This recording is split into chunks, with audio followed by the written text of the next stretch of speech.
And happy Tuesday, April 25th, 2023, and welcome to a brand new edition of what I like to call the Isolation Cabin.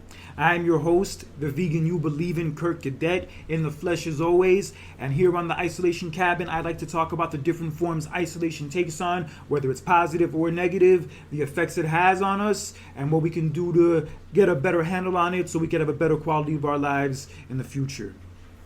So today I want to talk to you guys about going to therapy.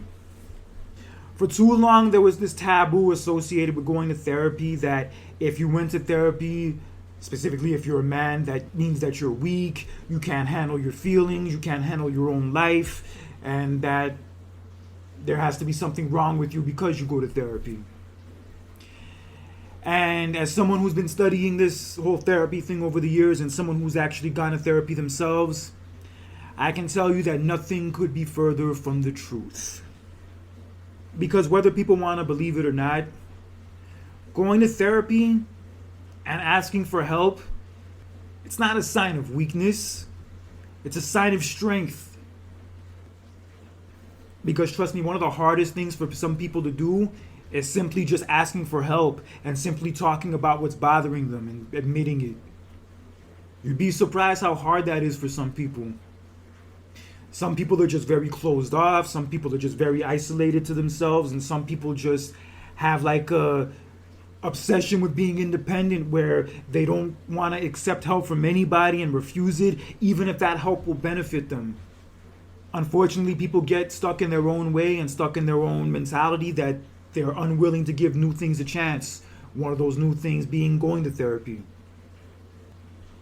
And I know it's not easy to admit how you really feel, especially to a stranger, and admit some of like your deepest, darkest secrets.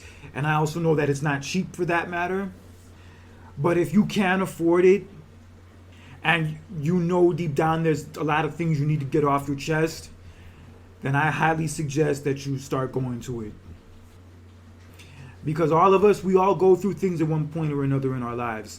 No matter how happy we look on the surface, no matter how good things look on the surface, there's always at least one thing that's bothering us, and one thing, whether it be from our past or in our present, that's really taking a toll on us. And it's okay to talk to somebody about that stuff and how it bothers you and what it does to you. And you don't have to be ashamed of it. You don't have to be afraid of doing it. There is no harm in opening yourself up. It will be hard in the beginning. Maybe the first session or two you might not like the therapist you went to, or you might not feel comfortable with it 100%. But like most good things in life that come to us, we have to give it time. It's not going to happen overnight. You're not going to automatically be cured after your first therapy session. No. That shit is going to take time. Time, effort, consistency. If you really want the therapy thing to work, and if you really want to give it a chance, those are three factors that need to be a part of it. So by time, I mean you have to make it a point to go to therapy very minimum once a week. Making it on a specific day and a specific time is definitely easier. It gets you used to having that as a part of your routine. But 1 hour out of the week, you need to make time for it. And also, in addition to putting in that time, you have to make sure you're also consistent with that time. You can't just go once every 6 months and expect it to work and expect everything to be all right. Nah, you have to go on a regular basis. If you can't do it once a week, like I mentioned before, do it once every 2 weeks. Whatever you can do, just be as consistent about it as you can, because the only way you are going to get better, the only way you're going to see real progress in your life is by putting in that consistent effort. And also that brings me to my next point, is also the effort that comes with going to therapy. Talking about your problems is a big part of it, but it's not just as simple as just doing that. There's also different writing assignments, exercises that you can do when you're not in your weekly therapy session that will also make a difference in how much progress you make. You could read a book about therapy, anxiety, isolation, things of those sorts. You can write in your journal about how you're feeling on a certain day. And also, what's really helped me is writing in a daily mood log. A daily mood log basically is a sheet of paper that actually was given to me by my therapist, where you write down an upsetting event that happened in your life. It could be in the past, it could be in the present, like all the feelings it makes you feel, whether it makes you feel sad, whether it makes you feel depressed or unwanted or rejected, whatever may have you, and what thoughts go into your mind because of this event and how accurate those thoughts are. And after writing it out, you go back to that same sheet the next day and write how you feel after you wrote down those thoughts, and whether or not those thoughts were true or whether those thoughts were not true or not accurate. Because we have upsetting things that happen to us. We go through upsetting events and they might make us think a million different thoughts at once. And usually those thoughts are negative. Those thoughts are filled with anxiety, thoughts that make us worry a lot more than we need to. But I found that if you give it time, and also if you can conduct this exercise of writing it out, chances are those thoughts won't be running as rampant anymore and won't bother you as much anymore. But that's the thing, you got to put in the effort, and also you have to come face to face with a lot of the fears and a lot of the things that bother you the most. It could be a phobia, like being afraid of an animal. It could be a situation where you're afraid to talk to someone, or it could be also another situation where you have a fear of speaking out in public. A lot of those phobias do exist, and a lot of those phobias do take a lot out of us. And when you get to a point where you're willing to face those phobias, face those fears, no matter how much that thought scares you, you're going to find yourself on the other side of it, healed, in a way cured, and also more than anything else, a new zest for life. Because there's no better and no more satisfying feeling than when you overcome something that's bothering you to that degree and weighing down on your mind to that degree, and you're able to come past it, get on the other side of it, and come out of it a better version of yourself that you never even thought could exist. But one of the ways to get there, one of the ways to make that happen, is by going to therapy. But the good thing about a therapist, compared to, somebody that you do know personally, is that they're not going to judge you for the things you tell them. Your private secrets, your private thoughts, whatever embarrassing moment happened in your past, they're not going to judge you for it. That's why you can feel free and feel okay with talking to them about those things. And letting out whatever bullshit you've been holding inside for years that's probably making you age a lot quicker than you need to. So being able to talk to somebody like that who will not judge you, who will just simply be there to listen, is a huge part in that healing process. If you can tell it to them and feel okay with it, over time you're going to feel okay telling a lot of that stuff to other people that you know and care about. Because I get it, there's certain things that you kind of want to keep private, that you want to keep to yourself, and that in retrospect isn't really anyone's business. But you know what? Sometimes in certain scenarios, it's okay to talk about those things and not feel embarrassed about it and not feel ashamed about it. It's a part of growth. It's a part of progress. But you'll never make that progress if you refuse to take that first step. Because I initially started going to therapy in the middle of the whole pandemic, middle of 2020. Was really going through a lot mentally with the whole shutdowns, among other personal things happening, and I definitely knew by that point I needed to talk to someone. I definitely had a lot of years and a lot of anger, a lot of, unhealed feelings that I needed to let out, and talking to a therapist was one of the best ways I could let all that shit out. It's so crazy. I talked to my therapist about a lot of things that I never talked to really anybody close to me about. Not necessarily because they wouldn't understand, but more than anything, it's just things I wouldn't feel comfortable, talking to them about to that degree. But once I started going to therapy and talking to my therapist about these things, I felt less and less ashamed of them as the time went on. The more sessions I went to, the more I did those daily mood logs and read all the books, I started slowly to see a new, different version of myself. And I mean it when I say this. I started liking that version of myself a lot more than the version of myself before I started going to therapy. Yeah, because things happen in our lives. Little things, big things, anywhere in between. Things happen in our lives that upset us, rock us to our core, and in many ways traumatize us.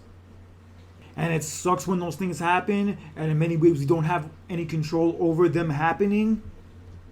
To just not deal with it and not try to put in the work to move past it is a road to nowhere.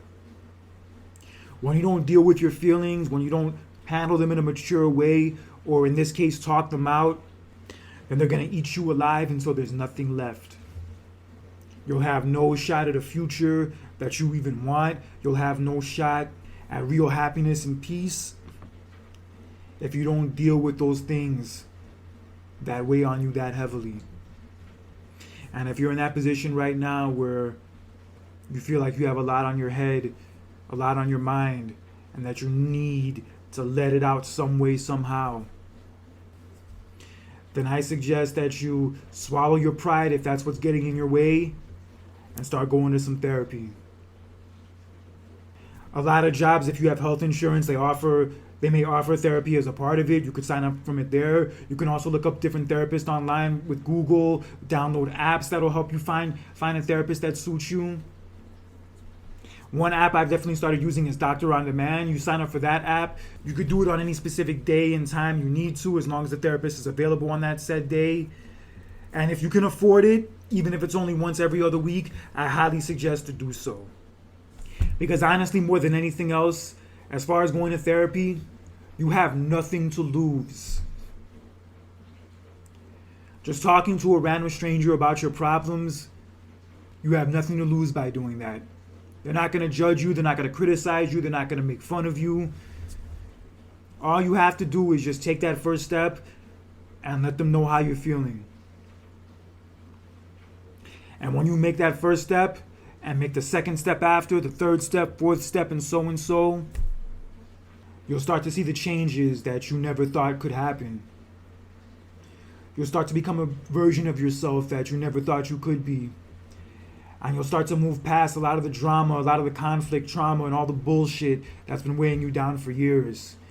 And there's no better satisfying feeling than getting those monkeys off your back. And also what therapy has definitely helped me with, it's helped me with being less isolated and feeling less isolated. Because you may think what you're going through is kind of, the world's way of picking on you, and you feel like, the universe is out to get you, things along those lines, and that you're the only one going through what you're going through. You'll realize the more you talk about these things and look into these things, that you are not the only one going through these things, and that there are thousands, if not millions more going through the exact same thing that you're going through right now. And as much as it may suck to deal with those things, realizing that you're not alone and that it doesn't only happen to you is one way of slowly starting to feel better. And also a way where you can lean on other people who go through those set experiences, and you all can help each other get through them and get to that other side of it. Because when you realize you're not the only one going through something and dealing with something, it starts to make you feel more empathetic to other people going through them. And maybe people for years you didn't know were going through them, but then once you learned that they were going through certain things, you start to kind of understand them more and judge them less. Because I know we have people that we don't like and that rub us the wrong way and do things to upset us. But once you learn more of the backstory of theirs and learn maybe why they are the way they are and why people who are like them are the way they are, you'll start to have more understanding for them, more empathy for them, and more than anything, just have a different opinion on them than you did before. I'm not saying you'll still like them. I'm not saying you'll still be a fan of theirs, but it'll do you a lot better to judge them less and to have an understanding perspective of why they are the way they are. Because chances are you would want someone to have that same understanding for you, for the situations that bother you as well. Because if you could share those experiences with other people and share those things you're going through with other people, and they can share those same things with you, then that's a bond worth keeping. And that's only one more way for you to get out of your shell, get out of feeling isolated all the time, and just more than anything, make a new friend. There's nothing wrong with making a new friend under those set circumstances where you can relate to them, connect with them, even if it is through a tragedy or through a traumatic event. Yeah, so the point I'm trying to make in this whole discussion is that going to therapy, talking out your problems, and about what's bothering you is not anything to be ashamed of. And more than anything, going to therapy, taking the first step in trying to resolve your issues is something that you should be proud of. Something you should pat yourself on the back for, because it shows that you give a damn enough about your life to put yourself in uncomfortable situations and challenging situations in order to improve it, in order to change, and more than anything, just become a better version of yourself. It's good to do therapy for, a significant other or to better relationships in your life, whichever they may be. But more than anything, the one person you need to go to therapy for is yourself. The main person you owe it to is you. Well, this is all the time I have for today, guys. Hope you guys enjoyed this discussion about therapy and all the benefits it may have for you and what it can do for your mental health and overall well-being. Hope you guys give it a chance. Hope you guys consider the things I talked about. And if you want to talk to me and follow me, you could do on my various different social media platforms, such as my Facebook, Instagram, and LinkedIn, which will be my first and last name, Kurt Cadet. Also, you can listen to this podcast on Spreaker as well as YouTube. Tell me what you like about the show, what you don't like about the show, etc. Because I will be here for a long time to come talking about this issue of isolation, the good and bad effects it has on us, and what we can do to have a better handle on it for our lives and for our future. So until next time, this is Kurt Cadet for another edition of the Isolation Cabin, and I will see you guys next week. Take care.